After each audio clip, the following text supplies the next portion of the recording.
babe. Do what I should, babe. Point, babe. Do what I could, babe.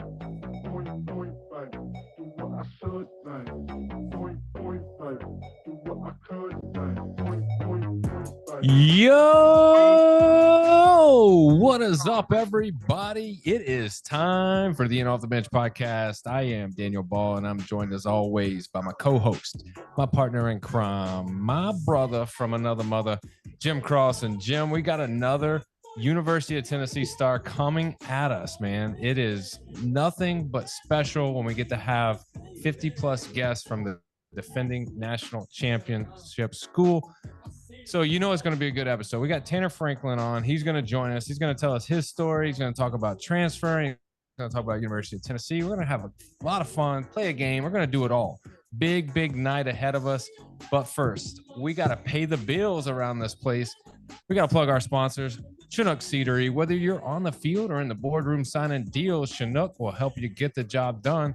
Memphis City Designs. Get your brands, gear, and logos on everything from shoes to underoos. Memphis City's got you covered. And if you need your In Off the Bench podcast gear, go on over there. They'll hook you up. Smith's Plumbing Services. You got sink clog, drain clog, toilet clog, or anything in between. Call my boy Dustin, and they will take great care of you. Finally, Old Dominic Distillery. Experience 150 years of tradition in the heart of downtown Memphis. From bourbon to vodka, whiskey to gin, Old Dominic's got you covered. Stop in today for a tour or just to pick up your favorite bottle. And as always, tell them Jim, tell them DB from the In Off the Bench podcast sent you. Jim, I'm ready. I know you're ready. It's been a crazy couple of weeks, a long couple of weeks, but we're back in the saddle. We're ready to roll. And we got the man of the hour, the guest himself, the man with the master plan, Tanner Franklin. So let's get right to it. Help me welcome on to the show with the biggest interview in podcasting this week, our man, Tanner Franklin. Tanner, my man, how are we doing tonight? We're doing great. How you doing? Oh, man, fantastic. Like he said, we had a break. Unfortunately, my dad passed last week, which is, why he is sporting the Hawaiian shirt. We had to cancel 3 episodes, but need to get back to regularity and move on. And what better way than to do Tennessee baseball, as he was a Tennessee fan. Obviously, we know you're fresh transferring in. Don't have all things Tennessee going for you yet, but we're going to talk about all that. But before we do, got to break the ice, man. Olympics has been the big talk of sports. Talking to you earlier, what was the one sport that really caught your eye? I would say it'd be probably one of the newer ones, the breakdancing. That was a little different, and it was fun to watch that for the first time and just see those other cultures and see how they get down. Yeah, Australia for the win, baby. Yeah, they broke the internet for sure. But did you see, Tanner? They are not going to continue it in 2028. I did, sadly. But it's okay because baseball's coming in, which obviously is king. Softball, but Daniel, I know you saw pickleball. Pickleball's the hottest thing in the world right now, man. It's. Are you going to tune into Olympic pickleball? I mean, I tuned into Australian breakdancing, so why not? I gotta ask this, guys. I watched a lot of Olympics, but the one thing I didn't watch, basketball, and the reason why is I don't like to watch LeBron James and Steph Curry on a normal basis, Daniel. So Tanner, when it's the same guys that we normally see, because the thing is with most Olympians, we don't see a lot of them. With these guys, we see a lot of them. Like, did basketball, do it for you at all? I'm not a big fan of basketball personally. The only basketball I really watch is Tennessee, just because I'm from the area. But I didn't really tune in much to the Olympic basketball. Daniel, what I do know we tuned into, our other sport besides baseball, gymnastics. Women's gymnastics averaged 12.7 million views, most of American sports. Daniel, are you surprised even in the slightest? No, I mean, we knew going in Simone Biles was going to bring ratings. And when you add the factor that they're trying to get back on top and establish dominance, like, people are tuning in for that. There's nothing more than America's more than to inflate their egos to watch people win. So of course they're going to tune in. They're going to watch that. Simone, like she killed it. The whole team. I mean, But I'll really. say this, Daniel, like the gymnasts from the other countries were so amazing, but it didn't matter. That was the reality, right? We watch college gymnastics. We see things. I saw things that I've never seen on a college gymnastics floor, but it didn't matter what these other girls are doing because, like you said, Simone just breaks the mold. It would be like putting Tanner up against the eighth grade team. That's basically what it would look like. That's So the equivalency. but like I said, we're getting baseball and softball, gymnastics all over there. I'm looking forward to the next one. I'll watch some pickleball with you, Daniel. Lot me on all this, but America better absolutely be taking home gold in baseball and softball, or I'll be mad. But breakdancing, I only watched the highlight clips. I can't say I actually watched it live, and I seen you do that face, Daniel. I already know we're obviously picking one of the islands. If you had to pick right now, not knowing anything, who's taking gold? In baseball, probably Netherlands or Dominican Republic, Puerto Rico, one of those two. Depending on who plays. I mean, that really factors into it. But I mean, gone are the days where American baseball is the king of the crop, man. I mean, great players, don't get me wrong, but a lot of them are going to choose not to play in this. Let's be real. They're too busy doing. I seen this a little bit earlier, Tanner. I don't know how you feel about this. MLB players would maybe not play in, the Olympics, but they are competing in a who's the best looking contest, which Daniel, as if I already don't care about that. I dismissed it when Christian Yelich, who's goofy looking, was number 2 on the list. Tanner, what do you think? They're now doing the hot or not on MLB baseball players. How are we feeling about that? I'm not too interested in that stuff. I'd rather see him get in there on the Olympics. No doubt. Well, let's move on, man. Let's get to you. Let's talk music, man. Music is always what we like to talk about most with athletes. If you could go see any artist anywhere, who are you going to see? Where are you going to see them?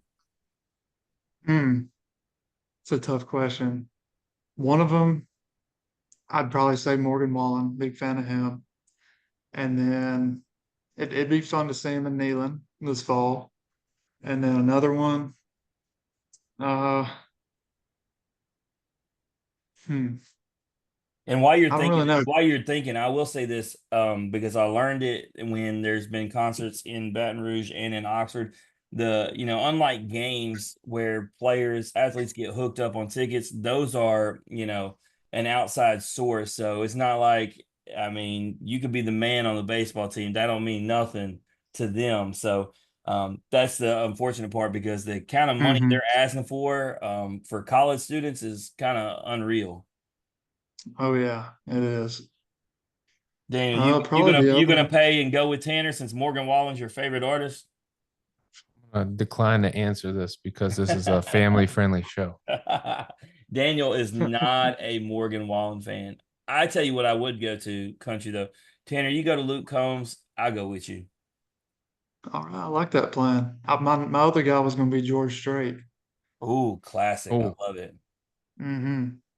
All right, one more question. We'll move on and get your story. Gotta know, man. Baseball episode. Favorite baseball movie all time. Moneyball, 100%. I Moneyball. mean, I think that's a movie. Daniel, I feel like with this younger generation, we're getting more Moneyball interest, which I'm perfectly okay with. That's my number 2 favorite. But it steers away from a lot of your number 1 Major League, my number 1 Sandlot.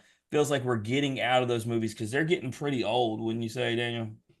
yeah. I mean, at what point is it a new movie? Like Sandlot is it starting to phase itself out? Like, Oh, is it, Tanner, is it do kids? I know you're not a kid, but younger kids than you, do they watch Sandlot or is it not a thing anymore? I mean, I've not heard of a kid talk about Sandlot in I don't know how long. It's just, I think they're just turning into these newer movies just because It's just it's like my Field of on Dreams more. shirt, my Field of Dreams shirt that I have from baseballism. Anytime I see someone my age or older, they tell me they absolutely love that shirt. I've never had some kid compliment my shirt because they probably have no clue what the movie Field of Dreams is. So I think we are getting into a different era. What I would like to see, and it's hard, right? The bar has been set so high by the classic baseball movies, but I would like to see a run of some new movies that can really hit it, like Moneyball did. I mean, Moneyball absolutely knocked it out of the park. So a few different ones just to see what it comes with in this generation. I don't know what it looks like. I'm not a movie director. Get Kevin Costner on it when in doubt, and it'll be good. Tell Kevin to get off the ranch at Yellowstone and throw on his uniform and toe the rubber one more time, and we got a story. It's very simple. I mean, they're gonna be like, "Who is this old dude, man?" Here's the recipe: you put a kid as a player or a coach in the movie, or you put Kevin Costner in it, and it's gonna make you. Ooh, that leads me to a question, Daniel. Okay, so Little Big League. One of the reasons we love it is because Ken Griffey Jr. is villainized, and the good guys lose, right? Who is that character? Because we know Mike Trout is is it Bryce Harper? Who's the villainous role? Or do you go Shohei because he is foreign? Like who is the guy that's going to be the villain because he's so good at baseball and you just want to beat him? It's got to be Altuve. Everybody hates Altuve. He's larger than life for sure. Yeah. No, I mean, he's definitely not large. But he's easy not to like. I think it's got to be Harbor because more people dislike him than Trout. I think more people like Shohei. Like, I feel like that's because nobody disliked Ken Griffey either, though. Like, that was the thing. True. Enough of that. We got to move on to Tanner. Yeah. Tanner, you're done talking about other BS. You're ready to talk about you, right? Oh no, I was going to say Aaron Judge on that last one. Oh, that is the answer. That is the answer. That's a good one. Mm-hmm. Yeah, so that's why we come to you. That's why we brought you on this show. Astros or Yankees, those are easy ones. Just throw a guy out there. Nobody likes. I feel like it has to be a Yankee. Yeah, for sure. I think that's the winner. That takes. All right, so send Kevin some notes. Tell him what we need. We got Aaron Judge as a villain. Tell him we've talked to active college baseball players. This is what they need, and let's get it going. Chinook Ceadery is going to be involved in the film too. Just remember that. Definitely. All right, Tanner, man, we gotta break you down, man. We gotta talk about you, get your story. So let's start from the beginning, man. Tell me a little bit about home. Where are you from? So I'm from Jefferson City, Tennessee. It's about 20 minutes east of Knoxville, and it's a real small town. One high school. There's one red light where I grew up. It's a very small town, and just everybody knows everybody. How close to the border is that? I feel like there's not much further to go after that. It's got to be after close, Jefferson right? City. Yeah, it's got to be close. Oh no, right? you've got all Johnson City and everything over there. If you go more east, It's a little further than you think, Daniel. Because when I drove through to Wake Forest and I went through Knoxville, I feel like I had 2 hours before I hit North Carolina border. Mm-hmm. Jeez, Tennessee's such a long state. But here's the reality. I once checked because I thought it was going to be the second widest state to Texas, and Tennessee's like 6, bro. Like, obviously you got like Montana, but Alaska's width is like 5 of Tennessee. Yeah, it's big. Wow. Big. So Jefferson City. If I went to Jefferson City, what would you say is the one thing I need to do, eat, or experience? I would say you have to go to Lisa's Country Kitchen. It's right next to the corn maze near my house, and sounds good. It's some of the best Southern food you'll have. And then if honestly, I go, just going out on the lakes, huh? If I go now, what do you recommend? Like if I'm there one time and you're like, you got to maximize your chance of being here by getting this. My personal favorite is country fried steak with some gravy on top. And then the best side in the world, fried mac and cheese balls. It's the best thing ever. He got me with that. Let's go. I mean, like, let's see, from Florida, we could probably make it there in like 7 days. Okay. I'll tell you what, Daniel. I mean, I don't know what Tanner was doing at Kennesaw. I mean, I get it's Georgia, but man, this guy, Jefferson City, he's talking about, the Southern Fried Steak. He's got this country accent. He's talking about Morgan Wallen. I mean, this guy is Tennessee if I've ever met someone. I mean, that meal is so Tennessee, it's not even funny. So, all right, family. Obviously, we know where home is. You got mom, dad, brothers, sisters. What's the I've dynamic? got uh I've got two brothers, an older and a younger, and we're all 4 years apart. And then mom and dad grew up in Jefferson City. He played for Carson Newman. He played baseball there, and mom played softball. That's how they met. And then dad got drafted by the Rangers out of the Carson Newman.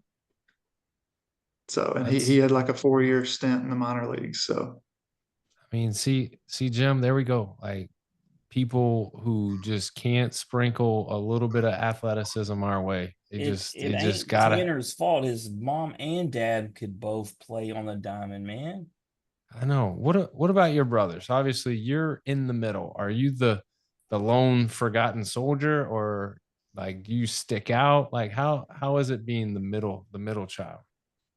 growing up, it was rough because I always got blamed for everything. I mean, I was a kid, they just point at me and it was my fault. But no, I love my brothers to death, not death. But my older brother, he played college baseball at Carson Newman too for a year, and then little brother, he's playing high school ball. So it's fun being in a athletic family, and it was it was tough being the middle one growing up, but now it's pretty awesome.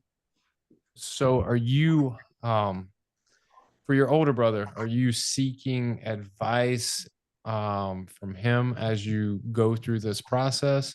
And does your younger brother do the same to you?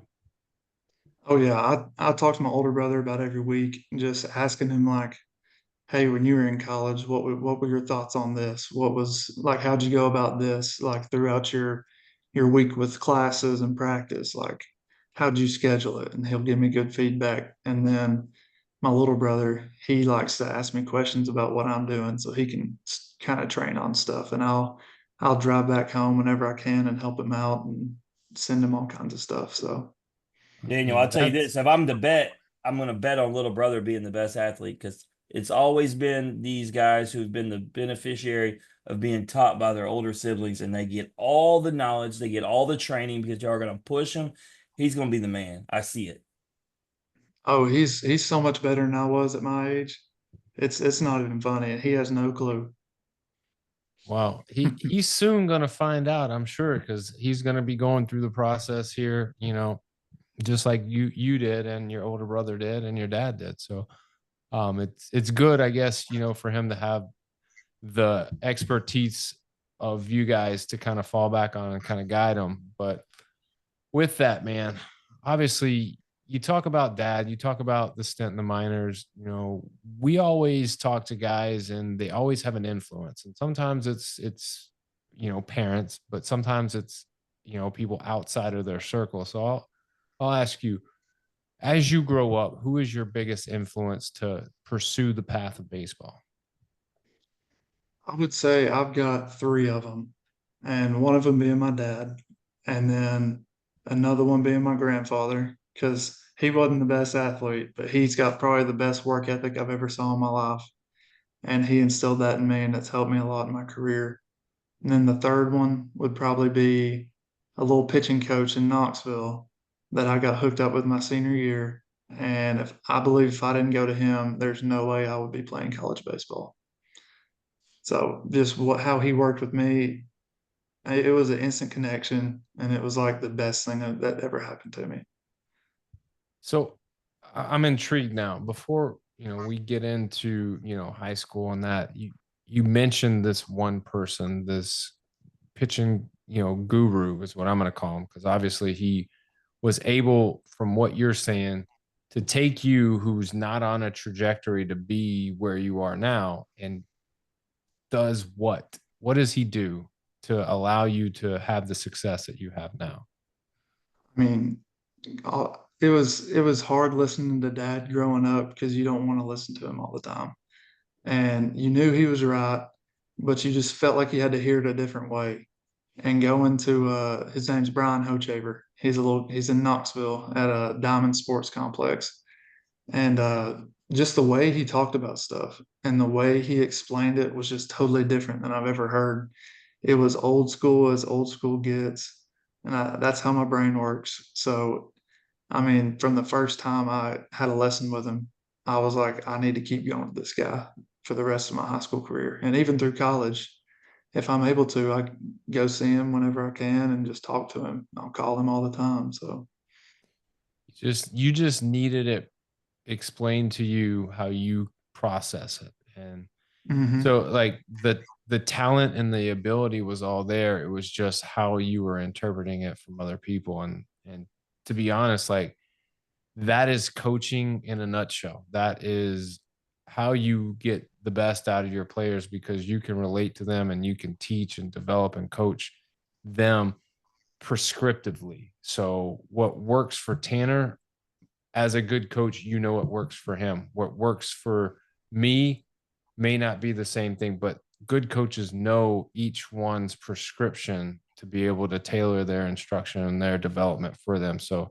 shout out to them, man. That's huge to be able to have that young and be able to get yourself in a position where one, you believe in yourself, and then two, you see the fruits of the labor coming, to light. But obviously, you mentioned you visited him, as frequently as you could, and obviously you went to high school. So, what high school did you attend? I went to Jefferson County High School, and it's the only one in the county, and it's it started out really small, and now it's growing pretty big. So Well, I think you put it on the map. You were all state, all region, all district MVP pitcher as a senior.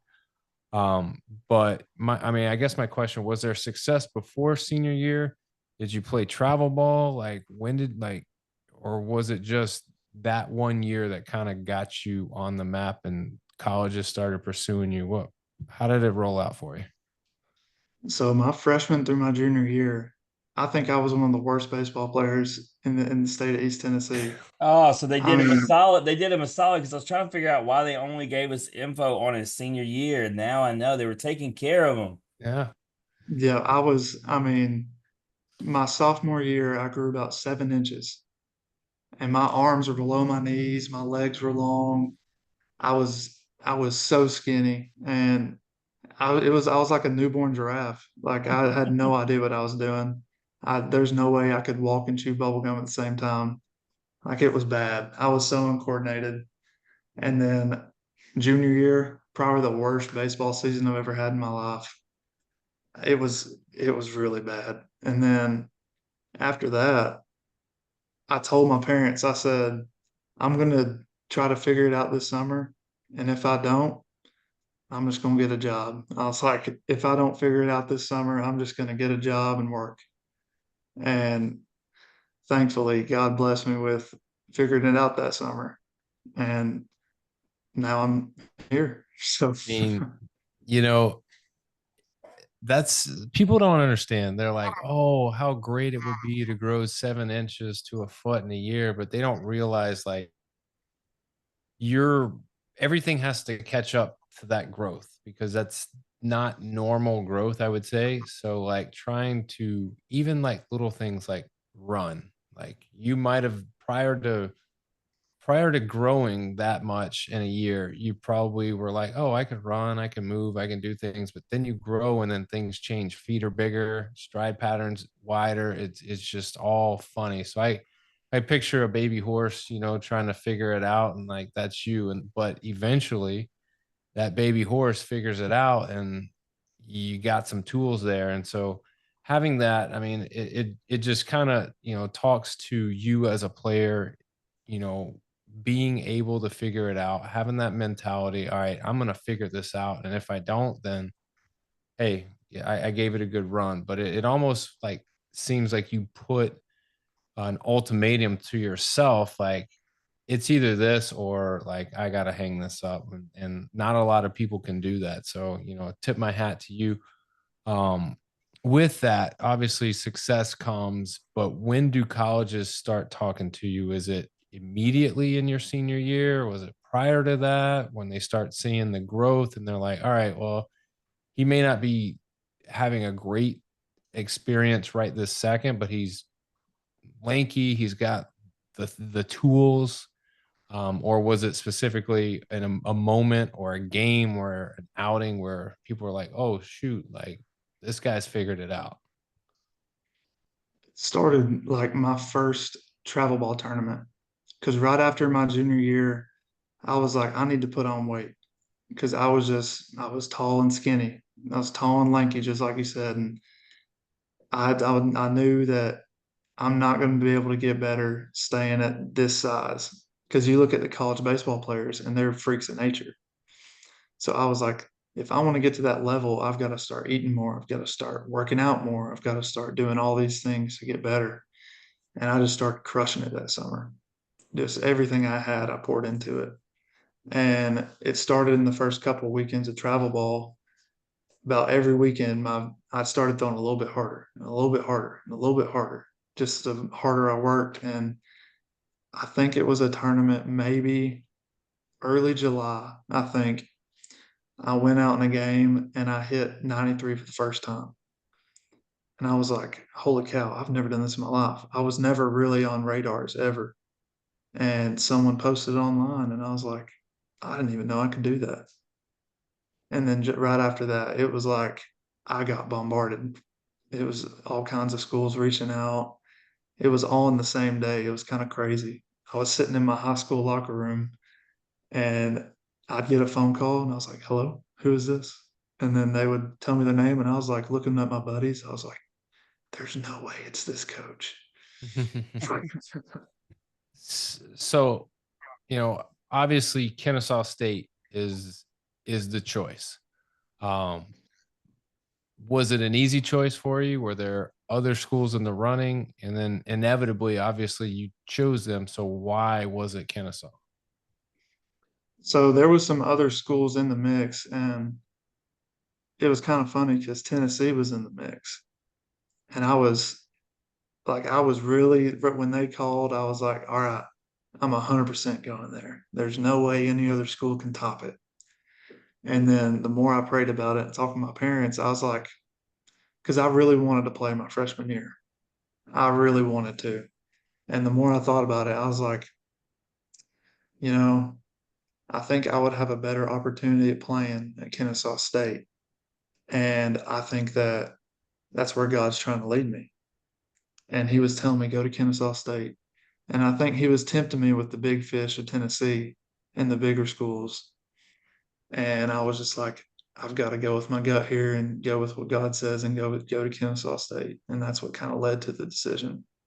Well, and Kennesaw State at the time was very desirable because that season we had on Tyler Simon and Josh Hatcher. I actually went and saw them in the Hattiesburg Regional because LSU was there. So, good program, like you said, opportunity to play, which is very meaningful. That's why I was shaking my head as you said that because me and Daniel, the more and more we've done this, the more and more we've talked to guys, you said the right answer because playing time matters. I know people want to go to the most prestigious school, but if you're not going to play or have an opportunity, and as we know that Tennessee pitching staff at that point was pretty loaded, it's a safe, sound decision. And now go there later like you did. Obviously, you don't know that that's the plan, but I do like that you're trying to go somewhere where you can pitch now and into a school that is making regionals on a regular basis so you can compete. So I really, really do like that. So in that freshman year, you saw action in 13 games, 2 starts on the mound, through 11 innings with 18 strikeouts.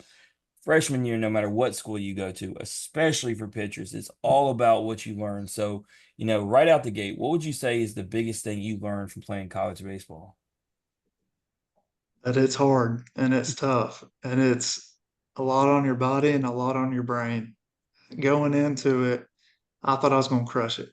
I just came off a good senior year. I was like, I'm going to come in here and try to get a starting job. And I had no clue that that's not a very common thing in college baseball, having a freshman being a weekend starter. Mm. And I went in there with that mentality and it woke me up pretty quick. in those first couple inter squads. I was like, oh, I can't throw a fastball down the middle here. I Yeah, was like, I no, don't think I can blow it by this guy.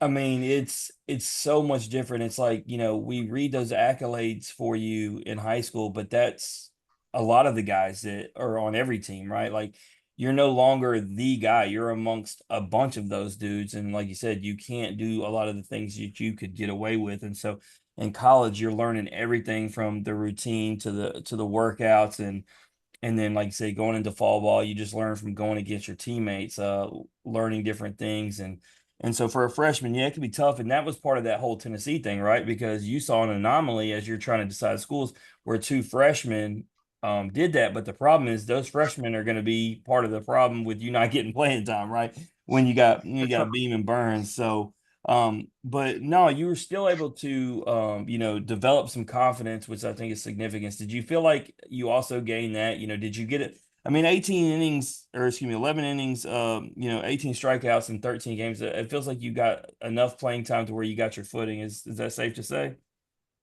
Oh, absolutely. It was just enough for me to experience success, but also some failure for me to learn from. Because that's one thing that I think people don't pay attention to is just learning from failure. And I learned from a lot of it my freshman year. Yeah, so I know you played in the Cape this league. I was this past summer, but that summer, did you happen to play summer ball between freshman and sophomore season? I did. I played in the Appalachian League for half the summer. And I How played for the how did that Kingsport go? Because Axemen. I haven't heard too many guys that didn't say summer ball they didn't benefit from. That's the reason why guys play. So was that, obviously I see the increase in your stats and how well you played sophomore season. Did summer ball have anything to do with that? Absolutely. I was going into summer ball just I was trying to figure out everything that I did wrong in my freshman year. I was like, whatever my weaknesses are, this is what summer ball's for, to go in and work towards those and try to strengthen them. And I was really trying to go in there and just, my big thing was just having confidence because I would have it. And then if something happened, like if I gave up a hit, it would just be like, oh, and I just start slowly going down. But in that summer league, I was like, this is where I have to keep my mound presence up and I have to show that I'm confident because that makes the guy in the box a little less confident. No So doubt. Yeah, and it showed. So, you get into the next season, which was last year, 21 appearances, made one start on the mound with a 4-1 record and 5 saves. I got to go right to one that stands just right off the page, the win versus Queens. I don't care if are playing the middle school team down the street. 11 Ks in 4 innings is a lot of dominance. Just how much fun was that Queens game? it was fun because, I mean, I was watching the whole game before I went in and I was just trying to analyze it. I was like, what do these guys not do well? And then when I heard my name was called and I was getting warm, I was like, all right, they're not good at hitting a fastball up in the zone. So I'm going to absolutely abuse it. And I got in that game and it was exactly what I thought. It was they can hit the high heater. So I just kept throwing it and they couldn't prove they hit it. And it was just like, it's like I was playing a video game. I was just up there and just one after the next, just boom, boom, boom. Yeah, And it because I mean, was, it I was I think about the fun amount out. of guests that we've had, Tanner and Daniel. Tell me if I'm right. I mean, automatically I thought Landon Sims from our first season, but then outside of a few guys, Burns and Hagen Smith, like Daniel, how many guests can say they struck out 11 batters and 12 outs? Like, just not that's a short list. That's dominance. Yeah. My question is who got that 12th out that wasn't a strikeout? A I fly think, ball to left. yeah, or something. I can't remember. It may have been a ground ball or first or something, or a little flare. I can't remember. Well, I will They- say, the go other ahead. team was probably so ecstatic that they had positive interaction with a baseball. They're like, oh, yay. Might have been, or that, or you got a sarcastic cheer from their own crowd. But Yeah. I will say this, that's Queens, but you got to play against some really stiff competition, which I think is significant going into playing for Tennessee. If people want to know, that you have gotten to to see some dudes you played against, two teams that you're going to play against regularly with Georgia and Kentucky, as well as Clemson. Of those three teams, I got to see them all in person this past year. Just out of curiosity from you, who do you think was the most impressive lineup of those three? Honestly, I'm going to go with Kentucky because the first two games, they didn't really show us who they were. And then that game three, they turned into like the best team in the nation. It was the Which they were craziest for a thing. while. Oh, they were. It was the craziest thing I've ever seen in my life. I've never seen a team flip the script like that and play that hard. They were they were stealing when we were looking down at our pitch comps on our wrist. We'd step off the mound, look down, and they'd double steal, and we were like, "What in the world is going on?" They were aggressive and they were gritty. That was one of the toughest teams we played, I'd say. Yeah, I mean, Daniel talked in real time when we were talking to those boys, and we had multiple of those guys on. But we were going to Omaha, me and Daniel, and he said I would not be surprised with Kentucky's brand of baseball. And then we had multiple guys whose team didn't make it. We had them on, and a lot of them felt the same way. A lot of people weren't picking Kentucky because of that, but they play baseball what's really traditionally the right way. But I will ask you, in that Georgia game, didn't happen to you, but Charlie Condon and Colby Branch, who are both guests of this show, went yard. But specifically, Charlie did. It's against your teammate, but did you at least admire the home run king go deep? I did a little bit, but that was a little wall scraper from Charlie there. A little disappointment. I hear you. But no, so you got to win and a save in the same weekend against Austin P. That's probably my favorite stat line that I see from closers is when you can get both those in a column. You get to pitch in multiple games in a season. Just would you say that was your, looking at your stats, I feel like that was probably your favorite weekend. Is that a safe assumption or was it a different one? Oh no, it was one of my favorite ones because Kennesaw and Austin P they don't get along too well, so it was kind of like a rivalry game. And Kennesaw they get really rowdy when they play, and then so does Austin P. So it was a good battle, and there was some mouthing back and forth, but it was a really fun series. Yeah, so when it comes down to it, you obviously are going to hit the portal. Kennesaw State, um, they haven't been the team that I talked about, which was the team you joined, and guys are going for two reasons. You obviously want to win a national championship, and you also want to develop for the next level. And Tennessee is a program that's doing that. You obviously said you were leading down a path where you felt like God was calling you. So, this time around, explain, why Tennessee was the team. I mean, were there other teams, or was it this time because you felt like Tennessee was possibly the team first time? Was it kind of a no-brainer? It was 100% a no-brainer. Right when they reached out, it was like, I'm not going to mess this up a second time because I feel like this is where I'm supposed to be. When they reached out, I was like, there's no way I can say no to this. This is a perfect opportunity. And I feel like I'm at the level to where I can go in there and surprise a lot of people and get a lot of innings in at a really high level. So Yeah, so you go to Tennessee, or you're going to Tennessee, and I mean, Tony V, one of the things is I would usually ask the question, is it intimidating to follow up a national championship team? But with the way Tennessee has reloaded from recruiting to the guys who are coming back to the transfer portal, I feel like there's probably nothing but excitement because you feel like you look at what Tennessee's been doing year in and year out. They went to Omaha 3 out of 4. The one they didn't, they actually had the best team in the nation. Like you just have to feel good when you're joining a program who every single year is in Omaha. So I mean, are you feeling a little confidence or is there a little pressure? there's always pressure in any situation, but there's a lot of confidence when you're going into a program full of winners. And that does nothing but bring you up. And I've met the guys here just in a couple of days, but I mean, every single one of them. I mean, you can just see it in their eyes. You can feel it just being around them. They're there to win and they're ready to get started.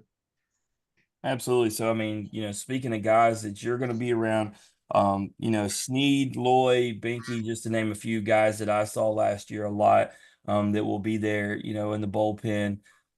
So I know that's going to have you exciting. But the question I had, you only had a couple starts. Is if Tony V was to approach you, or Frank Anderson more specifically, to talk to you about starting, is starting something that you want to do, or are you, a lot of guys are very comfortable just coming out of the bullpen. What is it for you? I mean, the dream is to be a starter. That's always been my dream because I felt like that's when I'm at my best level of competition is when I'm a starter. And I'm gonna fight for the opportunity here. And if it's earned, I get it. If it's not, then I mean, I will fill any role that's needed. I'm gonna try to get as many innings as possible in any role. Well, there's going to be a lot of opportunity, and we've had Tony on here twice, and Daniel will tell you he doesn't play favorites. A lot of people might assume he does, but he's going to play to whoever works the hardest, whoever's looking the best. And if you come out in the fall and you crush it, it doesn't matter who was on that championship team last year. If you earn your stripes, he'll put you out there. And I think with a lot of the guys that left, even though I said reloading, there's plenty of opportunity for you to have a chance at starting. But if not, a lot of reliever positions opening up. So I feel good with the experience that you were able to get, which is the very reason why you went to Kennesaw. But you also, this summer got more experience, and you played in the best summer league. And it's not a knock on the Appalachian League, but the Cape, we know it is where you go if you want to get better. The best of the best are there. So talk to us about playing for Chatham. How much were you able to progress this summer?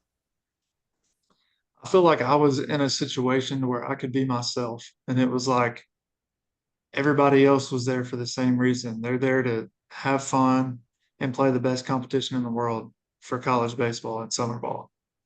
And just going into it, I mean, you're facing everyone's best. You're facing future first round draft picks. You're facing draft picks that are going to get drafted in a couple of weeks, like in the middle of the summer. And just, I mean, it was really exciting to know that I was going up there and playing in it helped me a lot because it showed that I can not only compete against mid-major level, but I can compete against SEC level, ACC level. Like it proved to me that I belong in that level of competition. Absolutely. Daniel, are we going to the Cape next year? I mean, that's the plan. I mean, If you would have went this year, I know this. It would have been the year, Daniel, because your boy Ethan Petrie had a fun summer, to say the least. but I want to host family, and I just want to do it. I want to do everything the players do, but not play baseball. Just watch it. Is that What if possible? they give you an opportunity to go back out there on the mound? I mean, it's only been what, like 15 years since you cranked it up? Bro, they would see max effort for 2 pitches, and that's all I would. Go out there and get your one strikeout and then retire. I think I don't know. I say this. I think I could get a couple outs. I'm not You gonna get a lie. couple? I mean, I'm gonna rely on the people behind me. That's for sure. I don't know if I I ain't believe you. striking nobody You out. turned 40 this week. I don't know if I believe you. I could get out. I can get an out. So here's the real question, and I'm gonna ask you before I ask Tanner. Daniel, do you think he's seen Summer Catch? No, not a chance. Tanner, have you seen the movie Summer Catch? I started about 10 minutes of it my first night I was in the Cape and I fell asleep. So I'm gonna have to Okay, watch it. so we have watched it. We probably watched it 100 times in high school together. And the significance of me bringing it up is not because you played in the Cape, but because you played for Chatham, which is who the movie's based around. And so me and Daniel, without being to the Cape, Chatham will be our team 100%. So if we'd have been there, we'd have been. I mean, Daniel, there's no other way, right? No, not at all. I mean, if we don't show up with Freddie Prince Jr. shirts and Billy Brubaker shirts on, then we're not true fans. I mean, if Jessica Biel looked like she did when she was in that movie, she could show up as well. But yeah, she's with our boy Timberlake from Memphis, so it is what it is. But I do want to ask one more question before we get to the game. Going back to Tennessee for real though, everything that you've learned, everything you've developed, but you're fixing to go with Frank Anderson. Frank Anderson, probably doesn't get talked about enough just because Tony Vitello is so polarizing. But he is developing these pitchers at unreal rate. These guys are going pro. I switched hats in the middle of the show because Dolander asked me if I was wearing his hat that he just sent me, and I was like on it. But he's just a prime example of a guy who came just like you did, came from Georgia Southern, and just talked about what Frank Anderson did with him. So, I mean, how excited are you to get to work with a guy who you just look historically over what he's done the last few years? And he's made guys like you into, I mean, you're already a great player, but even greater player and, dominant, and a guy who's more than likely going to get drafted. I mean, just how excited are you? I mean, that is the whole reason why I decided to go to Tennessee. I mean, just seeing how he's turned people like Dolander, like that was my example I was going to talk about. Like Dolander came from Georgia Southern and went to Tennessee, and then he was SEC Pitcher of the Year. Like it's his Frank Anderson's track record is almost unmatched in college baseball. Like he's put out so many arms in the draft here recently. It's insane. And it's not like And they're falling off when they go to the next level, right? They are dominating on the next level, which just, and we have these guys because we have our other show where we have the minor league guys on, and all of them talk about it just started on the foundation that he helped them build. So I mean, that's what I'm saying. He's going to find whatever little kinks that you may have that you need to work out. Y'all are going to work on them over the fall, and that's why I expect, with what you learned in the Cape this year, what you got from Kennesaw, and big things on deck. yes, sir.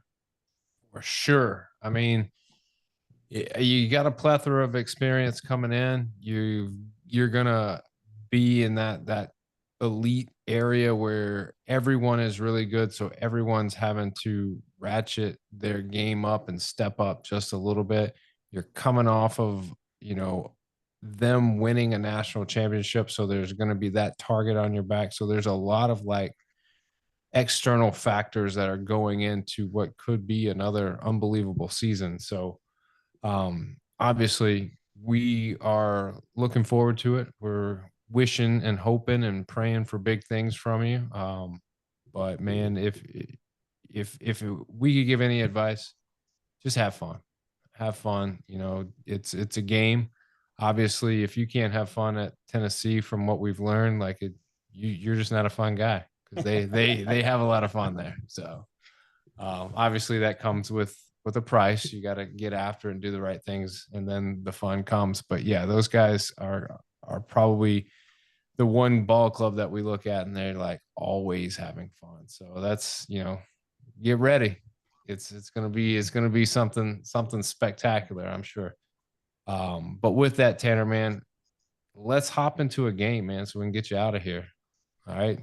It's very simple. I keep these things very simple. We got so many guests, some, pick up on things easy, some don't. So I just keep it very simple. This game's called This or That. I'm going to give you two options. You choose one option or the other. Can't say both, can't say neither. Got to be decisive. Pick one. Go with your heart, go with your head, go with your gut, whatever. Just pick one. Got it? You good? Yes, sir. Yes, All right. sir. Jim, who is This or That brought to you by? Chinook Cedary. I got the Parmesan pepper with me tonight, but 8 flavors, mild to wild, the best in the game. Yep. You might be a smokehouse barbecue. You might be a Parmesan pepper. You might be an original. Hell, you even might be a dill pickle guy, but whatever floats Can't even your say boat. it right because it tastes bad. Whatever floats your boat, they got you covered. So check them out. Obviously, there's a bunch of different athletes with different codes that you can support. So make sure that if you're going to go on the website and you're going to get some seeds, make sure you put in some kind of code. It doesn't matter who you support, just support so we can grow the game and get these guys, love and support and the things that we feel like they deserve. But with that, first question: cereal with no milk or peanut butter with no jelly? So dry. Peanut butter with no jelly. I'm telling you, man, I don't care what anybody says. If you take a spoon full of peanut butter and you eat it, that's Daniel, I was leaving my mom's heaven. house this week, and I poured some cereal in a cup and ate it in the car right on the way home. Give me cereal, no milk, man. It's easy. It's easy, but it ain't that good, because it's neither is dry peanut butter without jelly. Bro, you don't even know. All right. Would you rather strike a batter out with a fastball or throw them something, make them look silly off speed? fastball. Yeah, Queens side, bro. And I'll tell you this, Daniel, right here. I'm wearing the shirt. I'm wearing the shirt by the Pitching Ninja. If you don't follow the Pitching Ninja, I don't usually promote other people, but the videos he makes of batters looking ridiculous swinging off speed, he even did Mookie Betts wrong yesterday, and I love it because he basically will show the soul being removed from the body, Daniel, as they strike out, and it is fantastic content. So if you don't follow him on Instagram or Twitter, you're just not doing it right. Hey, going over to Twitter, Pitch a Ninja. He'll make you laugh for sure. All right. What are you most excited for? All right. Wearing the all black Tennessee uniforms or going to a football game at Neyland Stadium? I would say the all black because I've been about every kneeling game you can think of at home. So I mean, you talk to any Tennessee person, this is the season. And I feel like they've been saying that for a while, but like this, there might be some truth behind it, but we'll see. Preseason let's say rankings came out today. They don't got them ranked at 17th. They're Tennessee fans might be feeling it, but college football committee ain't. No, oh no. nope, not at all. All right. Who is more impressive to you, Hagen Smith or Chase Burns? Two elite arms. Who's more impressive? I would say Hagen Smith. Yeah, he's I don't think there's a wrong answer here. When you look at what Hagen does, it's mind-boggling. It's unbelievable. You look at the first game of the season and you think, man, how does that happen? And then you turn around every game after that and you're like, oh, okay. Like, I mean, they're actually one's from Yeah. the left and one's from the right, but they're very similar in the sense that they're both pumping 100 and both slider is ridiculous. Mhm. yeah. Big league sliders, obviously big league stuff. They're there. But yeah, either answer I don't think would be a wrong answer. It just depends on whoever you choose to pick. But would you rather go to the beach or go to a luxury pool? Mm. I would say I'd probably go to a pool. I'm not big on going in the ocean because if something can eat me and it swims, I ain't the best swimmer. Hey, So I'll stay in that pool. very true, very true. I feel like this is the most divisive question that I've had for this or that day that breaks evenly. Most questions are one way or other. I feel like that one goes literally 50-50. Yeah, for me, it's the pool because it's just an easier thing to do. Like I got my kids, like if we're going to a beach, it's like this big production to Well, like get I there. told you, Daniel, when I was supposed to leave to go meet Ben Joyce in Anaheim at the game, it wasn't even the $80 Uber ride that messed me up when I got screwed and left out of the beach by my wifey. I was in the board shorts full of sand and all my places, and I was like, I can't go to a baseball game with like this. And I was like, this wouldn't have happened if I was at the pool. Yep, very true. What's a more badass animal, a honey badger or a wolverine? Mhm. I'll be honest, Hannah, I don't even know what a honey badger is. Boy, you better quit playing. I'm gonna go. I'm gonna go Wolverine. First, Daniel, shame on you. Second, Tanner, you're wrong. All right, look, it doesn't matter Oh, if it's no a way. cobra. Look, no, you go look up. There's a reason why they gave Tyrann Mathieu the nickname Honey Badger because the Honey Badger don't care. He takes what he wants. There is no animal that he's afraid of. He is a certified badass. Look, I don't just know. because you're not afraid of anything doesn't mean you can't Dude can be get bit dead by a king cobra and keep rocking. for a little bit. I'm gonna Google tonight who would win between the two. Let me see if I can find this. I mean, I could get bit by a poisonous snake and I could keep Tanner, moving for a little if you bit. haven't figured it out, you're the first person to get this question. We finally moved off the tiger and the bear. Yeah, this was a gym question for But sure. now I'm curious, Tanner, would you rather wrestle a tiger or a bear? Uh, I mean, I feel like there ain't a good answer to Mm-mm. either of these. That's the point. I'm going Bear. I'm going Bear. I don't know. I, I, I don't want the bear. I don't think I want the bear. I don't want Uh, anything to do with the I bear. don't want either. That's why I asked the questions. All right. Better superhero. Obviously, this is pertinent because this is a movie that just came out. Better superhero. Deadpool or Wolverine? There is a clear correct answer to this question just based on superheroes, but I'll allow you to answer this question. I'm going Wolverine. Have to.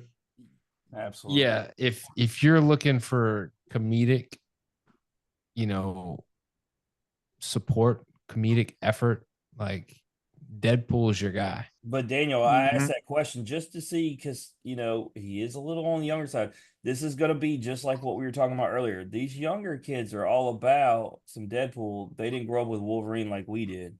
Yeah, but I Oh, mean, I've watched all those X-Men movies. Wolverine basically regenerates, so it's like, here you go, dude. Take this. All right, no problem. I'll be right back. And here he is. Um, last question, and then we'll let you bounce. All right. Would you rather win a national championship or would you rather be the first pick in the MLB draft? And I'll help you. It's about 10.2 to $12 million is the going rate for the first pick in the draft. So national championship or first pick? What are you taking here? I'm going national championship Well, you would What do be because you I think, think Daniel? picking You believe the you believe wrong him, answer. Daniel? Daniel, do you believe him? That's all I want to. Daniel, do you believe him? I have to. I have no choice. Yes, I believe him. Obviously, Do you wish and Paul Skeens would have never came on here and did that to us so we didn't like I used to never believe anyone, but then when he came on here after being the first pick and won the money, Tanner, he tells us he'd give the money back. He just wants his championship. And he was serious. And it was like now I feel like people really might pick a championship. Before that, I thought everybody was lying. I mean, look, Tanner is now at Tennessee, and I think there's a reason he's there. And Frank Anderson's a great coach, but winning a championship probably ranks right up there with old Frank boy. Hey, Christian Moore Mhm. got 8 million in a championship as their top guy, and he's gonna be in the show. Oh, I don't for know, sure. next week. there ain't no telling. There ain't no telling when he's I, gonna be in the I show. actually I actually need more people to give me my due. Damn it! I on the Tennessee special where we had Beam, Amick, and Dreiling. I said that the Angels would pick because this is before the draft. I said the Angels would pick him, and I said he would shoot up the ladder. And so here we are, and I need everybody to acknowledge it because it is there. It's documented. It's there. We'll give it to you because you did say it. But I was hoping I'd get to see him with the Trash Pandas. But if he kills it this weekend, Daniel, I'm not gonna get a chance to see him next week. He'll be gone. Yeah, I mean, I don't know enough about the Angels and what they have on their roster to know where he fits in, but I do know anybody that's hitting the way he is right now fits in. So We don't care what position you play. We just need that bat now. right. Um, can you get on base? Can you score runs? Okay, we need you. Come on aboard. All right, man. Tanner, it's been a blast, dude. Before you bounce, anything you want to plug or promote? uh, Nothing I can think of off the top of my head. Well, I'll I'll help you out. All right. Social media. You on social media? I am, but I couldn't tell you my username or anything. Well, so here's what you do. You go to In Off the Bench, Twitter, Instagram, you go to Jim's account, and I guarantee you, if you search I mean, Tanner I'll give it to you Franklin, if you he'll just pull ask it it. up. It's T.Franklin20_2 or Vol_baseball. There we There you go. go. Big thing is Vol_baseball. That's where you're gonna want to check them They're out killing the because game. they Highlight reels. they best social media presence. Daniel, Jim, yes, after the national championship, look, we have covered all four teams that have won the national championship in the 4 years we've done this. when they put together that video of showing every single player that was on the field in that cut and how they responded to the final pitch, that was the best championship video I've ever seen. Oh, no doubt. And not only that, it's just Tanner, you'll see, man, if you haven't seen already, just like hyping up games, big series, like rotations, just the videos, the clips, the graphics, everything they put out is top notch, man. And to be honest, the fan base does a pretty good job too. So Oh, absolutely. you're gonna be in a great place. They're gonna take good care of you. But man, we wish you nothing but happiness, health, and success. And who knows, you guys might have another magical run. And if you do, guess what you're gonna do? You're gonna come on here and you're gonna talk about it. You don't have a choice. Absolutely. Yeah, yeah. All right, that's Tanner Franklin, everybody. We're going to take a quick break. And when we come back, we got to talk Major League Baseball. We got to talk college football. We got to talk a lot of sports because it's been a while. So stick around and we'll be right back. Yeah, so today we're doing the live ads, Daniel, and I got to talk about the Bellsmith. The Bellsmith, custom makes these game day bells, and he made one for my niece, her first bell. But you know what the guy does, Daniel? I spend the money, I make the order, I get this custom made bell, but he sends another one because she's 1 year old. He gives her first mini bell to go along with it. So not only does she get her game day bell, but she gets her mini bell. And she's set for life, Daniel. So go check out the Bellsmith. You can go to Maroon and Company in Starkville, or you can go online. It's very simple. The Bellsmith on Instagram, Twitter, or Facebook. Also, while we're talking about helping out athletes through NIL, Daniel, the athletic collection. You can always see behind me, I've got the Gavin Guitry autograph poster. I got Drew Beam. I got Hagen Smith. I got whoever. You can also get, apparel there, Daniel. So check out the athletic collection at theathleticcollection.com or on Instagram, Twitter, or Facebook as well. But with that being said, Daniel, back to you. All right, man. It's been a while, Jim, since we've had the opportunity just to talk sports. Obviously, there's a lot going on with the Olympics, but really, Major League Baseball has been something that, because of all the other sports, has kind of had a backseat. But we're going to move it up to the front. We're going to talk a little Major League Baseball. And the first guy I want to ask you about is a guy who just got called up. We talked about him when it came down to him being drafted, Jackson Holiday. All right. Obviously, the lineage and the last name of Holiday, us being Cardinals guys, we know about Matt Holiday. We know, now Jackson, and there's another Holiday coming, after him. But Jackson in particular, tell me what you think about this move. Is he ready? Is now the time? Obviously, he's coming to a team where he was up there for a minute and now he's back. But I mean, this time is just different, Daniel, and that's what I wanted to pick your brain about, because not only is he ready, he's thriving on the best team. You got 5 home runs in the last 10 days. But what I don't understand, Daniel, is I go see him at the Redbirds, right? And he goes 0 for 9 in the 2 games that I went to. And then the other game that he played at that I didn't get to go to, he only went 1 for 4. So he went 1 for 13 with 2 walks in his 3 games. And it's not like that was just that weekend. He didn't really kill it.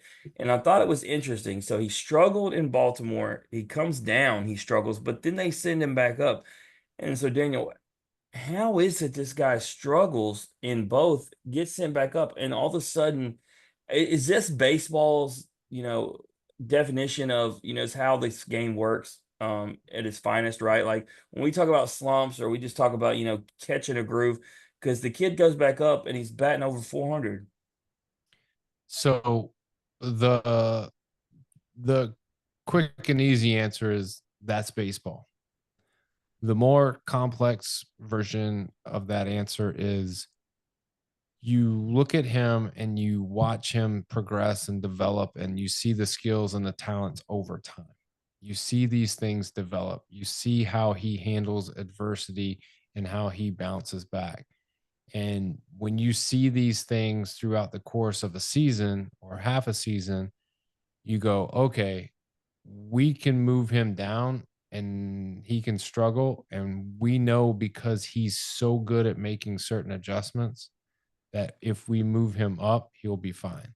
Because I'll Or tell if you, you, Daniel, JJ was behind the plate on that 0 for 4 game with two strikeouts, and he swung at some bad pitches. And I had the discussion with him, and JJ didn't write him off, but I started to question. I was like, between what I saw in Baltimore and then what I saw with my own eyes, I was like, is this dude a bust? And he's like, no, he's like, you got to give him time. But what's crazy is it didn't take much time. It was almost like overnight he found it. yeah, I mean, and that is what I was saying about, you have these moments of bad performance. You might go a week where you go 0 for 9, 0 for 12, 1 for 15, 2 for 17, whatever it is. And then you turn around and then you hit 450, for the next 22 at bats. Like when you see those changes, you go, all right, he's making adjustments to certain things. And a lot of these young players, man, they know that they struggle with certain things. And so mechanically, they are trying different things. And when you switch up your mechanics, especially within the swing, it takes a little bit of time to get comfortable. So, like, it takes not only like it's one thing to be able to address things in the cage with front toss, side toss, soft toss, and T work, but it's another to have a live pitcher out there and you're trying to change and work on these mechanical adjustments. So I think that is a lot of it. Is he's probably tweaking one or two small things and he struggles as he's trying to figure out those different changes, but once he figures it out, it seems like he's got it figured out. So I think that's where he's at right now as far as his progression. I think he's moved up and he's ready. I think, mechanically he's going to have to do some things over time because that's what all players do, especially young ones that are trying to develop into being great players. They're going to have to make adjustments. Well, I'll tell you A lot. this. I mean, doing it for the best team really says something. But because you brought up little brother, next year they got him projected as #1. But I'm gonna tell you right now, and I put this comment on the post by Baseball America, and I had like 330 likes on my comment, so people are paying attention. I said, "There's no way I'm taking this cat over Jace Laviolette," and I think most people agree because with the way this dude's playing in the SEC and on the biggest stage in the College World Series, I don't care, man. There's no way I could take an unproven 17-year-old over that cat. I, but I mean, yes, I think that's the thing. Is Jace is playing at a high level. I'm trying to think. Jackson Holiday, like who who were the other big hitters in his draft? And who did they play for? Or was it arms? Um, Because I'm just trying to picture like the scenario where the younger Holiday would get drafted over Jace.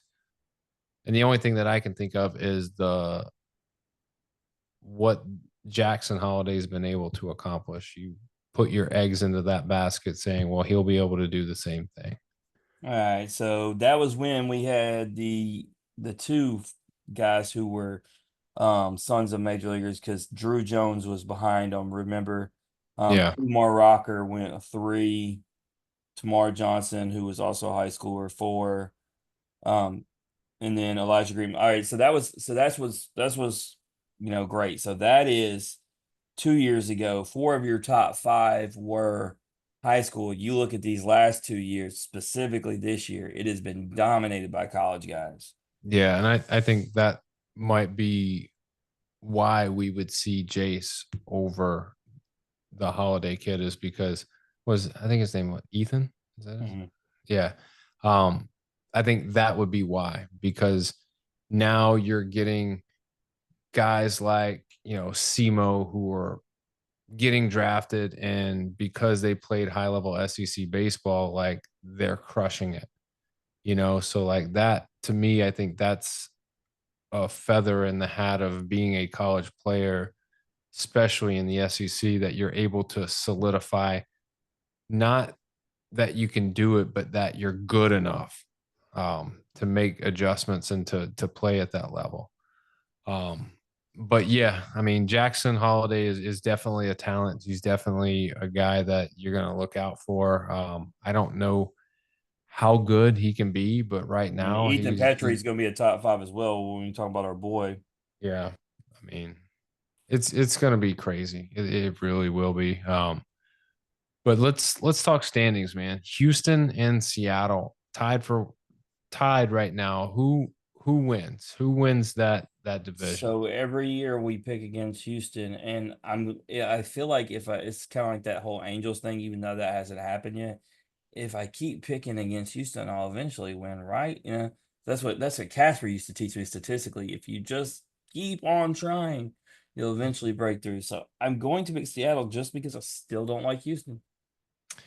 I mean, that's where I'm at. We don't like Houston, so if the Oakland A's were there, I would pick them. If it was any other team, it could be any other team, and I would probably pick the other That's what's team. funny about these two scenarios because you're talking about two hated teams, but seem to be really good. Like the Yankees and them in Baltimore, like they are really really damn good. And I told you that golly, you do want to see guys get the opportunity to win, but when you see a guy who's just like in Miami doing his thing and like they just offload him because they're never going to try to be good and it's the Yankees that scoop somebody up, it's like here we go again, man. Them and the Dodgers, they just get everybody. But and so their lineup is just it's so badass. So but I mean I'm rooting against them still as well. Yeah, you have to. You have to. Um, Baltimore and New York. Uh, I think to be honest, I think this is the year for Baltimore. The problem with Baltimore is it seems to me like every 2 weeks somebody's getting hurt, and it's arms, arms, arms. And last year, part of their issue was arms getting hurt late in the season. mhm. And that's what wins postseason games is depth of pitching and arms, like just good solid arms. And that's what worries me, even though I think they're playing well enough to win it all. Um, but we'll see. I mean, and then the Yankees, it's hard to look at the Yankees and go, oh, they're gonna win it all. But I do think they have enough to win that division. Obviously both of these teams, Baltimore and New York, are going to be in the playoffs. It's just a matter of who wins the division and who um, I mean, doesn't. when you look at them, 70 and 49 for both of them, but only a two game difference between their home and away records. Their run differential, very similar. I mean, these two teams statistically across the board are pretty dead even. You said they're both going to make it. I think just if I'm going to go like because I want the best possible series, I think you want these teams to match up for the winner to go to the World Series because you have two teams that match up so well, divisional rivals. So hopefully us as baseball fans get that. That also would mean Houston's not in it, which is what we also don't want. So sign me up if we can somehow get Baltimore and New York in that matchup.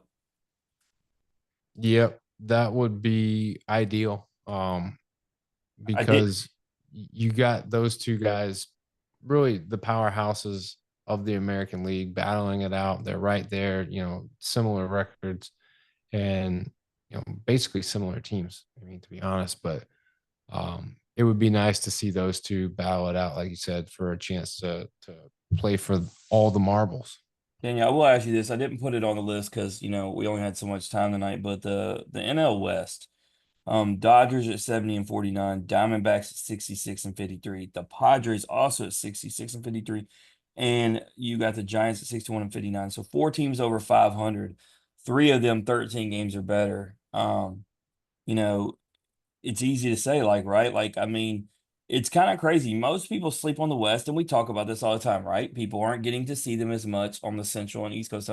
But I mean, they are under the radar sleeping with four really, really good ball clubs. I mean, because for San Francisco to be 2 games over 500 and they play within that division is says a lot. So I mean, the NL West, like if you're a true baseball fan, man, I don't know, start taking naps during the day, stay up late because the best baseball is being played out there.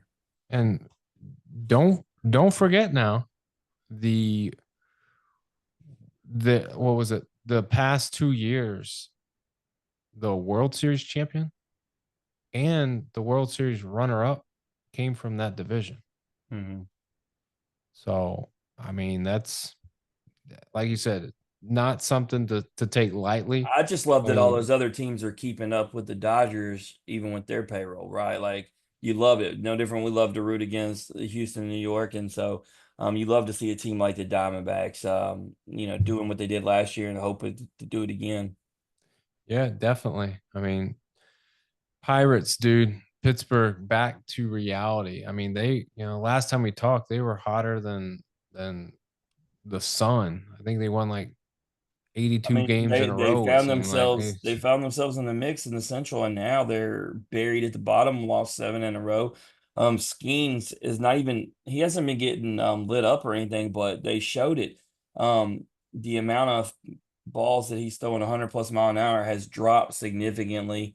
His K numbers have dipped a little bit. He's like I said, he's still not getting lit up, but his splinker, they showed it, it finally got taken yard, and he even shows him turn around on camera and say, "Are you kidding me?" So I feel like they kind of had this S on their chest when Skeens first came up, and they were kind of riding that wave. But I think reality hit that one man can't carry a team in baseball, and he's maybe feeling a little bit of weight on his shoulders as well, and he's getting tired. And like I said, they came back to earth.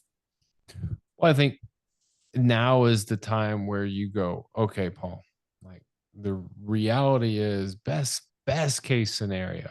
We battle really hard through September and we give ourselves a chance maybe to hit a wild card spot at the best, but we would have to play better baseball than we And played the earlier in the problem is, I season. don't think there's you can compete for it with what we were just talking about in the West. They're going to take all the damn wild card spots.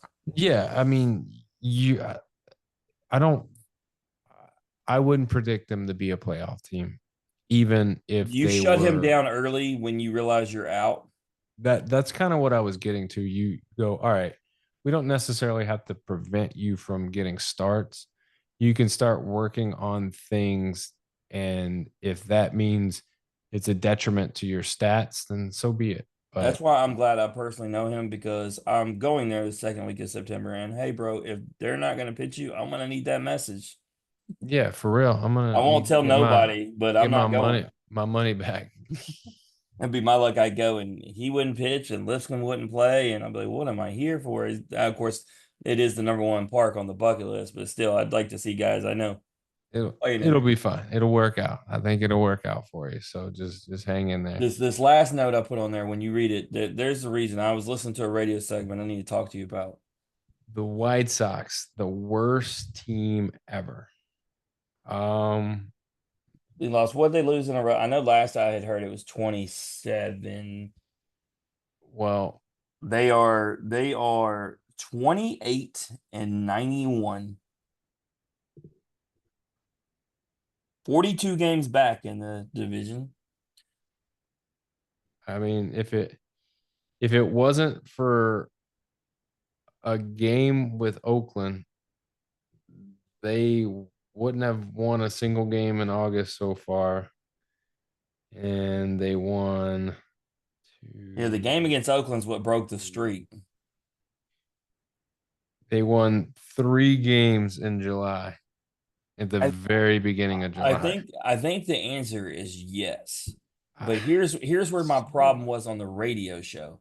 They said they had no guys in the minor league system that were going to help them in the future.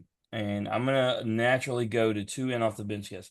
There's a guy that no one thought would make it to the pros. He's homered in 5 of his 11 AAA games. He is a guy who managed to keep a locker room together when everything unraveled. He had multiple heroic stints, including playing on 2 torn ACLs. Tim Elko is in their AAA thing, and if there's anybody locker room wise that could turn things around, it's him. They drafted a guy that we just discussed with Tanner Franklin. Their number 1 pick was Hagen Smith. That is a guy who could make his way up quick. So next year, let's say you get a guy like Tim Elko who's mashing home runs, who is a leadership guy in the locker room. You bring up a guy like Hagen Smith, and you just find a couple more pieces. I'm not saying you're going to the playoffs or winning anything significant, but you make a significant jump from being a laughing stock of baseball. And I feel like that's where our knowledge and depth of these minor league guys and watching them in college is what these guys on ESPN don't know. Because for them to sit there and say there's not a single guy, that's the direct statement. There's not a single guy in that organization farm system, that's what it said, that can change the outlook of this team. Yeah. And here's what I'll read to you. No other team has hit less, scored less, given up more runs, and been shut out more often than this White Sox team. So to answer your question, is this the worst team ever? Probably so. Probably so. All right, man. Baseball. Put a lid on it. College football. I mean, if you're not pumped about college football, all it took was, college football game to come out for people to go, all right, I'm ready for some action.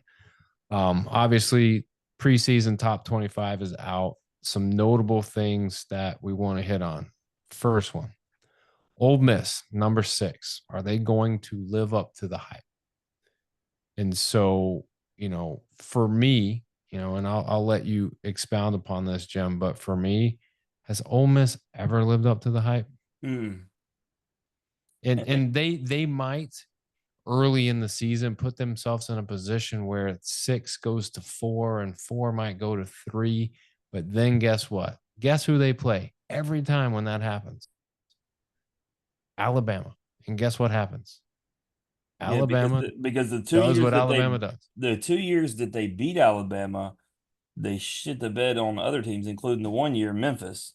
Yep.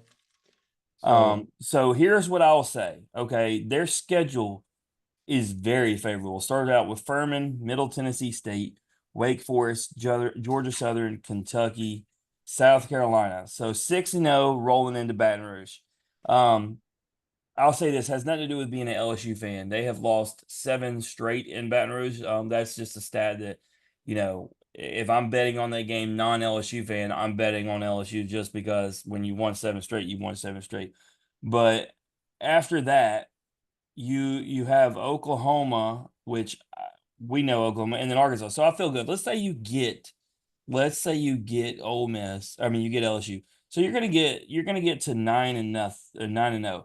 But there's a game that I just couldn't see them winning, and that's with Georgia on the schedule now. And so if you do lose to LSU and then you lose to Georgia, you're definitely done. If you do survive LSU, but you lose to Georgia, that means you can't hiccup again. You go to the swamp with Florida, and then you have the Egg Bowl, which even if Mississippi State's bad, they've won games like that. So here would be my prediction to our point, Daniel. Let's say they survive and they only lose to Georgia. I would pick them to lose at the Swamp or Mississippi State and screw it up. Yeah, absolutely. I think, I don't know. This is a personal feeling, and I could be wrong. I don't think Oklahoma and Texas being in the SEC is going to create anything other than what it's been. I don't like the what they past. did. Like, for instance, LSU not playing Mississippi State this year really eats my nerve, man. Like, I have a lot of Mississippi State friends. We look forward to that game. I especially like when it's in Starkville because it's close, right? Obviously prefer games in Baton Rouge, but when I only got to go 2 hours to watch a game, I really hate that Texas Oklahoma is messing that up. But that's why I'm going. Oklahoma is the last game of the season for LSU. We're 3-0 against Oklahoma. Last time we played them, we hung video game numbers. You messed up our schedule. I hope we just absolutely pound them. So what about Missouri, number 11? You buying I that? I am because what's the most important position in a guy who can change every game? Quarterback. And they got one. They got an elite one in Cook. And um, they last year showed that they could play with the big boys. I don't think the East outside of Tennessee and Georgia is very good. I think looking at them right now on that quarterback play, I feel like they could definitely be better in Tennessee. So second best team in the East, if you're to say what I'm saying, I think that's worthy of a number 11 ranking. I think so too. You take them last year, they lost to LSU and Georgia, and everybody lost to Georgia. LSU kind of the wild card in there, obviously. Um, played They had a Heisman outplay. Like a very all right, fair point, fair point. So at least like you're lost to LSU despite LSU record and how they ended.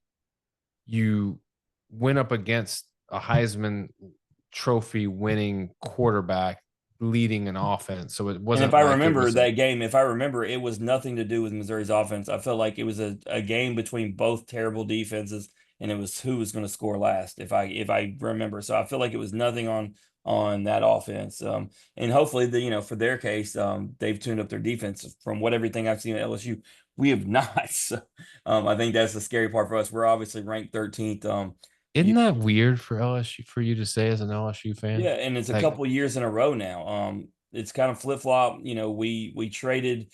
We used to be the standard for defense along with Alabama and had the run game, and now we have these air attacks and lack of defense and get into these shootouts. But I'm a big fan of the Nuss Bus. I think Tyron Lacey is a big-time receiver.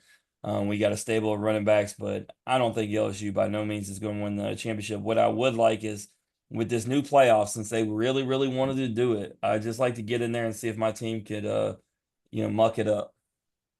I mean, I think can that happen? Yeah, absolutely. Because when you look at a team like LSU, if they get into the playoffs, it's going to be like a 6 or an 8. Like that's a great place to go in and muck some stuff up. And it's a very tough draw if you are, you know, getting an LSU team in the first, round.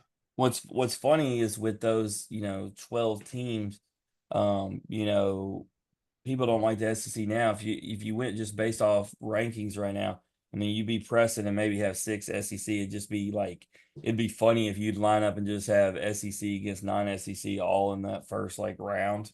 But Yeah. I'll be interested. I didn't put them on the notes, but I would like to see them restore themselves back to being an elite program. Oregon was number 3 on there. I do miss when the Ducks were relevant. I think I think they'll always be relevant. I don't think they're going to allow them to get to a point where they're not. I think changing conferences is going to be something new. I think it's actually going to benefit them more by being in a new conference. They're going to dominate in baseball. Football will be interesting because they're going to have to play harder teams than they traditionally did. But in baseball, they're going to play weaker teams than they traditionally did. In baseball, I expect them to be the first Big Ten team I believe in. Not Iowa. No, not Iowa ever. All right, LSU. Your boys come in the preseason rankings at 15. I actually typoed that. That's 13. My bad. 13. I feel like that's pretty fair. Yeah, I'm okay with it. Like I said, I don't think they're winning a national championship. I don't think they're good enough to be. Are they the 13th best team in the country? Probably. Okay. I don't think they're good enough to beat Alabama or Georgia, and we'll see what they do with Ole Miss. Really, that's to me, if we're not going to win a championship, per my belief, that's the one thing I want is to definitely ruin Ole Miss's time, which is what most LSU fans would want anyway. I True. actually will be missing that game. I was supposed to go to that game. That is the game. My Navy boys invited me to South Bend, and I had a bunch of people message me when I posted my schedule. Said, "You're really gonna miss that game?" I was like, "Dude, I have watched Rudy 1 million times, and if you think I'm gonna pass on a free opportunity to go to South Bend in a rivalry game against Stanford, you're crazy." No, not a chance. You have to go to that. But Um, now it's about your team, and I want to ask the question because I heard them talk about it on the radio well, today. well, let me ask you about Texas Oh yeah, I first. forgot about Texas. So coming in at number 5, is that hype? Is that reality? Like, are they going to be humbled? Well, To they have the me, quarterback also. I will say that, but the difference is, um, they do play in the West, and or no, they're in the East. They're in the. You know what? I didn't think about that. They are in the East because Oklahoma's. You know, maybe they do. Go ahead and tell me your point. I'm gonna look up their I- schedule quick. so I'm going to backtrack on or go back to what I just said a few minutes ago is I don't think they're going to even make a difference. I don't think they're going to beat anybody to change any outcomes. And I don't think they're going to lose any games that's going to hurt them either. I just think they're going to win the games they're supposed to win and they're going to lose the games that they probably should lose. I'll be honest Um, with you. I only got 2 losses on their schedule, maybe. They played Michigan at Michigan early, which is obviously not SEC, but in the SEC, Georgia is the only one that I don't like. They got Florida at home. And they do go on the road to A&M, but this Texas is, you know what, man? They've got a favorable ass schedule. Like, I mean, you got that's why I said something about the East. You got Kentucky's and Vanderbilt's. When I'm trying to figure out, I'm scrolling, I'm going back. How did they dodge Missouri? Because Missouri's in the East. I don't understand. This new SEC is gonna mess me up, Dan. How are you? I guess I mean LSU's in the West and they don't play Mississippi State. So yeah, sign me up for Texas because they managed to dodge the only other team to be scared of, or they don't play Tennessee either. Holy! here's what's going to happen. If they They're beat going Michigan and they're already ranked in the top 5, Daniel, they're gonna get up there. They're gonna stay up there because if they lose to Georgia, that won't move them. they're going to lose to Oklahoma because they're going to look past Oklahoma and be looking for Georgia the very next week. That's a hell of a 2 week stretch, ain't it? Yeah, that's a rough Especially stretch. because you go to Oklahoma. Yeah, but I mean, you're getting Michigan, and then you turn around and you get UTSA, you get Well, I say they at least gave me Monroe. intrigue based upon this schedule because now I feel like they can make a run. Yeah, and I think what what it might come down to for them is that last game of the season against Texas Oh, A&M, there's and nothing that would Texas be A&M would do to love to ruin that's that what I'm college saying. station. Like that would be How a is that tough game. not? They try to make LSU and Texas A&M a rivalry. I've told you it's something they've been trying to push for years. I mean, and why? Like this makes sense to me. But This is in state. but shouldn't like I don't think rivalries should be like they should just happen organically, right? Like you Mm, shouldn't have to like push those things. It should just happen. But I don't know. yeah. All right. But So I want to ask you, and you don't got to expound upon it too much and lose your mind, what you tend to do. It's the only time Memphis football is the only time you can get a little off kilter. all Um, right, I'm ready. when they do these rankings, they have them below Boise State, they have them below Liberty, which are the two teams you kind of compare yourself when you look at these rankings for the non-power 5 teams. So do you feel like we're already getting disrespected? And if you don't, are you okay with them just going ahead and sleep? Because here's the thing, while you can be okay with it, Memphis still needs to have some sort of significant ranking going into the season, because if the depth is too far to climb, you won't find yourself in contention for anything. Well, here's all right. Let me answer the first question. Being ranked below Boise State, I think, is a joke because we beat them last year, and I think that Memphis is a better team than Boise State currently. Liberty is one of those teams where they've put in a lot of equity over the past couple years, and I think that that's fine being behind them just because of we like if there wasn't a head if we had a head-to-head matchup with them and we had beat them over the course of a season, then I would say we should be ahead of them. But I don't have that comparison like I have with Boise. So okay, cool, whatever. But the reality is those 3 teams are competing for the same spot. The one of those, outside Power 5 spots in the playoffs. And Memphis is downfall. And I don't know Boise State's schedule and I don't know Liberty's schedule, but I know in the past they've played a heftier schedule than Memphis. And Memphis is in that position right now where their schedule is not that hefty.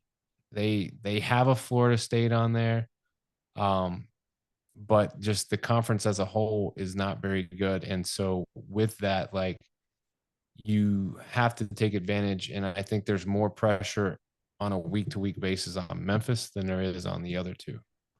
Um, so with that being said, I'm okay with where they're at. I do think they should be above Boise, but I'm not going to lose my mind over that because that kind of stuff will work itself out as we go through.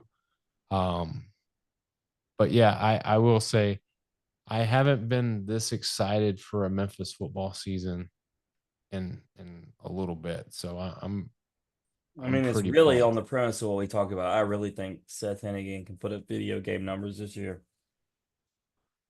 Yeah, and he's a good enough quarterback. And I say good enough. I mean, he's a very good quarterback. He's good enough to be at other higher powered Division I programs. Probably, I would say there's an SEC school that's not too far from um, Memphis that rings a bunch of bells that would love to fucking have him for sure as their quarterback, and are Oh, probably feeling a little bit slighted that they probably tried to get him and couldn't. But neither here nor there. Um, my question is, and you're in the area, so there's construction on the stadium. Like, is that how it's going to be for the season? Like, what is the it plan? has to Like, be. It's going to have to be tarped over there. There's no way they're going to get that done quick enough. Um, I would say it's an eyesore, but so is empty seats everywhere too. So I don't think it's going to mess Memphis viewing up anyway. The seeing empty seats. But yeah, it's there's no way they can finish those renovations through this season. So and it is on the side that you will be looking at if you're coming from the student section. So it's just interesting. It will be interesting to look at. Hopefully, they figure out a right way to cover it. But it wouldn't be the first time. You mentioned Mississippi State. I forgot what year that was, but I went down there for a game, and they were still having the renovations, and they still had it on there. And um, I guess it's just part of when you do things. It seemed like they started late also. So I don't know if it took longer to get everything approved or what the deal was. It wasn't like Tennessee baseball where, the day after super regionals they were working. You remember? right, right, yeah.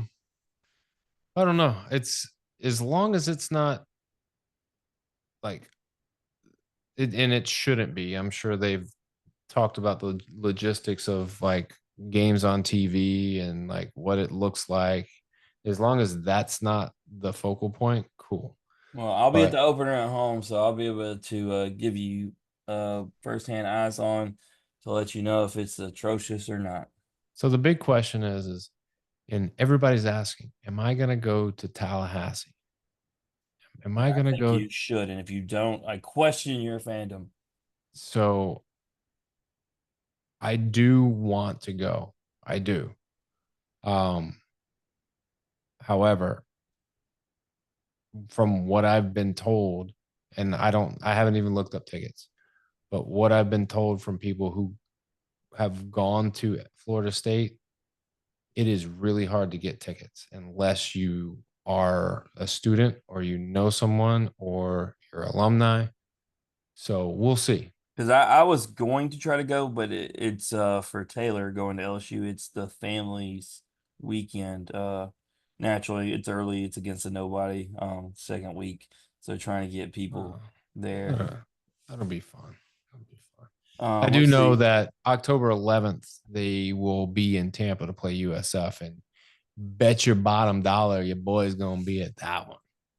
For sure. Um, Tickets are not bad on Vivid, man. You can get tickets in the lower bowl for $69 on the visitor side, 9.0 Rex, 36 rows up on the 30-yard line, $69 each. Man, that means $69 times 4.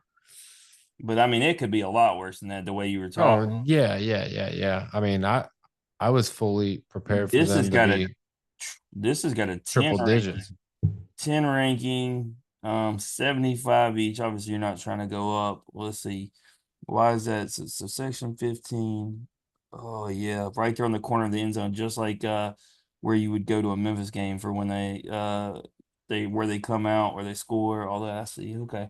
Yeah, no, but lowest tickets they got in the building are like $50. So I mean, and Not too bad. it doesn't look like they have bad seating anywhere. All right. Let me look into this. By the way, random thought. I forgot to bring this up while we were talking to Tanner. It's somehow, and I had a notification because I had cut a clip and put it on our YouTube and asked, what people had thought. Um, I forgot to mention because what I did was I gave y'all a chance to say what y'all enjoyed the most about the Olympics, and then I kind of got caught up just going right um, to the gymnastics. My favorite part might have been that Michael Jackson synchronized swimming routine. I just watched, honestly, ironically, I watched that before, like right before we hopped on, and That was insanely talented. but there's like a dance component before they even get into the water, and then when they're in the water, please help me understand how you can do all that, be out of breath, come up for a breath, and then stay underwater for like a minute, still That's moving. why I'm And so fascinated. And here's the thing: you don't think people are. I put a clip and just it's not the whole routine. It's just part of it, and it's the part you're talking about. Because I zoomed in and I have them where they're upside down and their feet are doing all the movements and they're flipping and doing all that. Like you said, for a long duration without coming up. Anyway, I put that clip. It's got 63,000 views. And 51 hey, comments of people talking about just how impressed they are. Like everybody was equally as impressed. I don't know if it's something that just normally doesn't show, or maybe we, blew this routine up, especially it being MJ, but that shit was awesome. you're a Navy guy. It's one thing to hold your breath underwater and just sit there.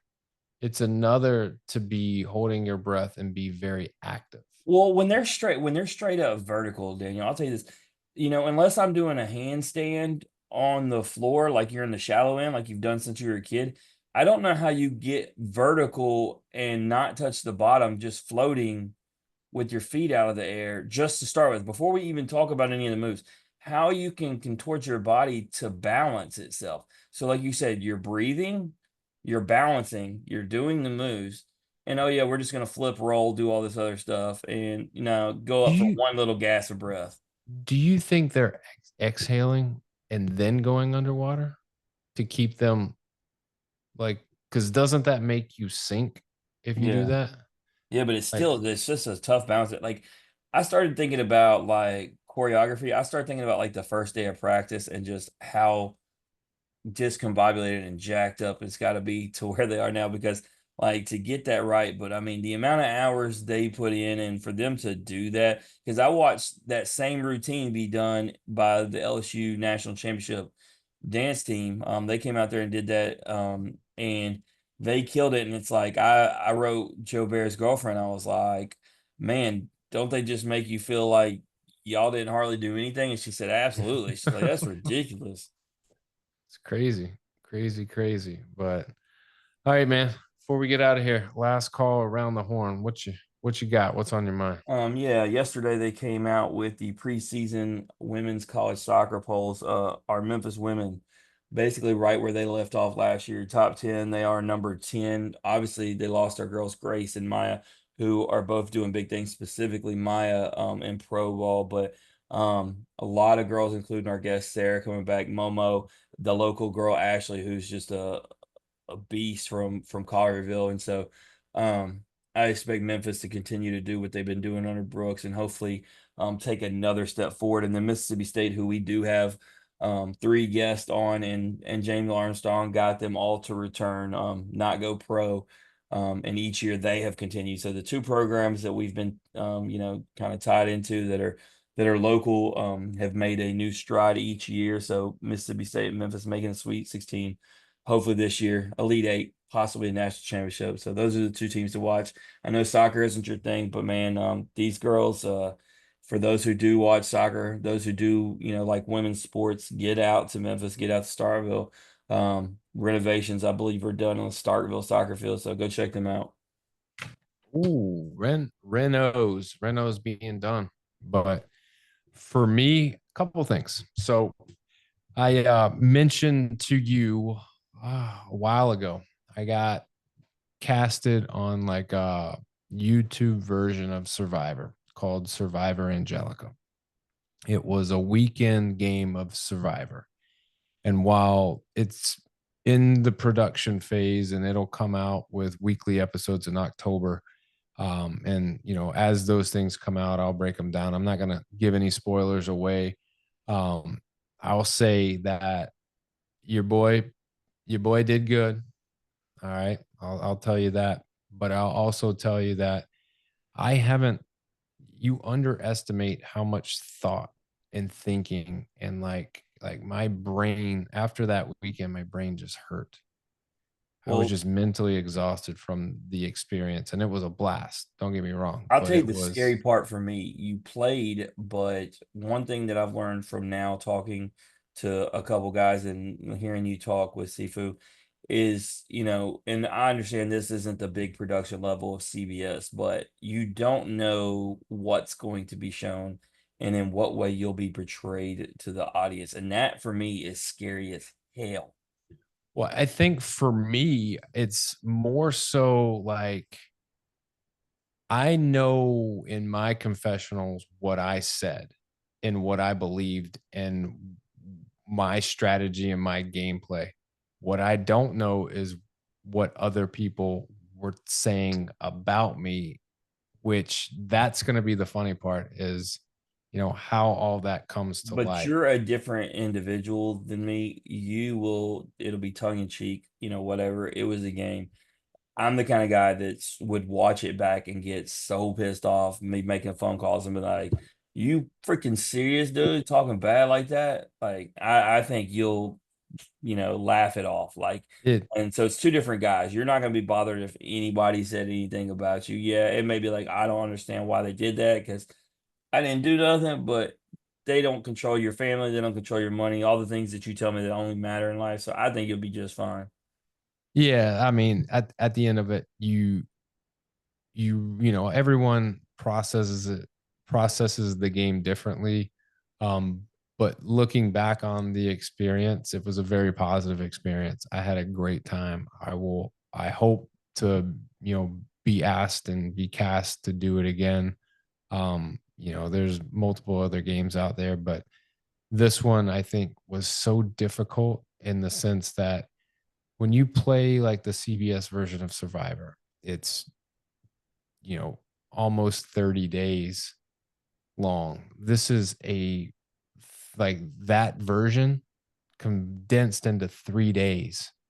So like what the amount of time and how quick the game moves makes it very difficult. So y'all be on the lookout for that. We'll be pumping it up and plugging and promoting it. October, I think, is when they should start releasing some episodes, but I'm sure you guys will be well versed in when that comes out. But Jim, CrossFit Games, man, I gotta tell you a little story about CrossFit Games. CrossFit Games crowns the fittest man and woman on earth. They Wasn't also, me. it was not you. I know everyone's gonna be shocked to hear that, but it was not you. Mm. For the women, Tia Claire Toomey, 7-time games winner, took last season off to have a baby, came back this season, and guess what? She just beat everybody by 100 points. Like Dude, it you know was, how bad that pissed some of them women off. Like, damn, she went and had a baby and came back and still beat my ass. I mean, but it's more of respect for her than anything because she's a very good advocate for the sport, but she also she works so hard at it. Like, What's crazy is how hard, yeah, what you're saying, because it also adds like just a medical issue that you have to work through. I know that when I've just gained weight and I've had to work it off, the amount of work it takes to knock that weight off. She's knocking the weight off plus pushing through a literal medical issue. I don't know the circumstances. Did she have to get cut? Anything like that. But like, yeah, to battle back through all that, like that's just wild. I mean, you go with, you have a baby, you can't do anything for a little bit, and you're an athlete who is so used to moving on a daily basis. They say, hey, you can't for X amount of time. And that's a tough pill to swallow. But, there are other female athletes who have taken a break to have a baby and have come back and have been dominant. So, but the thing with her, she's the winningest CrossFit athlete of all time. She is like the goat of CrossFit for women. The in the men, James Sprague was, I want to say James was like in fourth place going into very last event. He won the last event, and the guy Brent Fikowski, who I root for so hard because he's such a good dude, he was in first and didn't have a bad event. He just finished like 14th, and that spread between first and 14th was enough for him to drop from first place down to, I want to say fourth or fifth. But either way, James Sprague is your fittest dude on earth. Tia Claire Toomey is your fittest female on earth. But the big thing that I wanted to share with you is the very first event. And this is just tragic. It was a run swim event, and there was a guy, Lazar Dukic. All right, crushed the run, gets in the water, swimming. He's probably like third or fourth in the swim, and all of a sudden, like, he's about 100 meters from the finish, and he goes under, and like nobody saw this dude go under, and he ended up dying. This was the first event, and like there's a lot of backlash as far as like how it was handled. Was there enough safety? Why would they keep pressing on and have the CrossFit Games when something like this happened? So, Jim, I'll ask you, is there, like, coming from the standpoint of a business, but also as an athlete, if something like this was to ever happen, like, would you be mad if people pressed on, or the company decided to press on, or is this a situation where you have to stop and you go, look, we're going to cancel it because of this thing happened? Well, we've saw it before in the NFL, and they stopped. And yes, people were upset, but the players did not care. They watched somebody who's playing the game that they do, laying on the field, possibly dying. And so, for me, once the idea that any of those athletes don't want to compete and press forward, you got to stop, because it's not, you can't force somebody after something like that. And for anybody who might have known that person, not even necessarily be friends, but competed with or against in any way, like, it's going to affect you. That's somebody that you have respect for in that event. I just don't feel like you can. And especially since it was early, Daniel, and that's probably where the backlash. It'd be one thing if you were down the final stages of this thing, but when it's early like that, let's just go ahead and mulligan this thing and restart. Yeah, I think that's the hardest thing, is like there's criticism on the fact that they decided to keep going with the events, but they also gave the athletes the opportunity to pull out if they wanted to.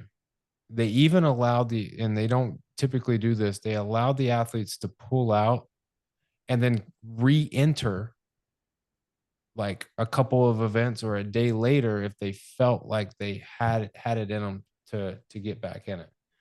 So I don't know. I don't think there's any one way to grieve something like that.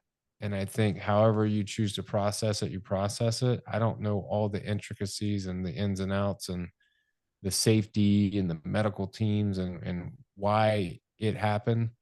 But I'm not gonna hold it like I'm not going to stop being a fan of CrossFit because they chose to press on. That's just me. But some people are in the boat that they're canceling CrossFit because of it. But either way, I thought I would share that. Thought it'd be something of relevant, something that, hey, it's out there, something to take a look at.